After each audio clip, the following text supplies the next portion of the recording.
8वें वेतन आयोग के लागू होने का बेताबी से इंतजार कर रहे करीब 49 लाख केंद्रीय कर्मचारियों और 65 लाख से ज्यादा पेंशन धारकों के लिए एक बड़ी अपडेट है। उनका इंतजार बहुत जल्द खत्म होने वाला है, क्योंकि 8वें वेतन आयोग के लिए अक्टूबर के अंत या नवंबर के शुरुआती महीने में ही पैनल का गठन होने जा रहा है। जी बिजनेस की एक रिपोर्ट के मुताबिक नवंबर के पहले सप्ताह में 8वें वेतन आयोग के लिए पैनल एक्टिव हो जाएगा और फिर प्रक्रिया शुरू हो जाएगी। इसी के साथ फिटमेंट फैक्टर पर चीजें क्लियर हो जाएंगी और नए पे मैट्रिक्स और डीए मर्ज और पेंशन रिलेटेड कैलकुलेशन पर मंथन शुरू हो जाएगा। हाल ही में national council joint consultative machinery के शिव गोपाल मिश्रा, सचिव स्टाफ साइड ने बताया कि 8वां वेतन आयोग जनवरी 2026 से लागू किया जाना चाहिए।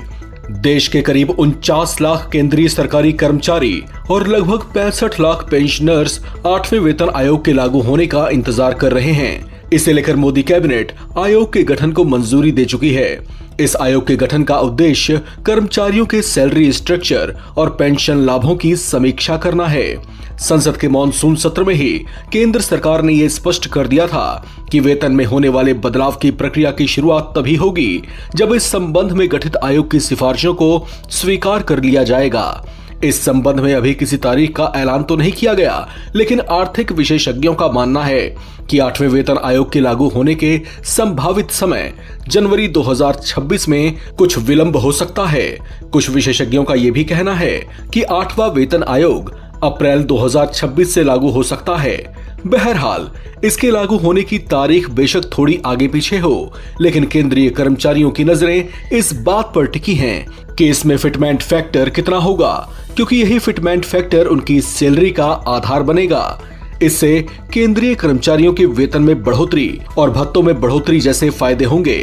8वें वेतन आयोग में फिटमेंट फैक्टर को लेकर एक्सपर्ट्स के दो अलग अलग अनुमान हैं। कुछ विशेषज्ञ फिटमेंट फैक्टर के 1.83 से 2.46 के बीच रहने की बात कह रहे हैं, जबकि कुछ एक्सपर्ट्स का यह भी मानना है कि फिटमेंट फैक्टर 2.50 से 2.86 के बीच रह सकता है। आपको बताते चलें कि केंद्र सरकार ने 8वें वेतन आयोग के गठन को मंजूरी इसी साल की शुरुआत में जनवरी महीने में दे दी थी, लेकिन इसकी प्रक्रिया के लिए आयोग का गठन नहीं किया गया था।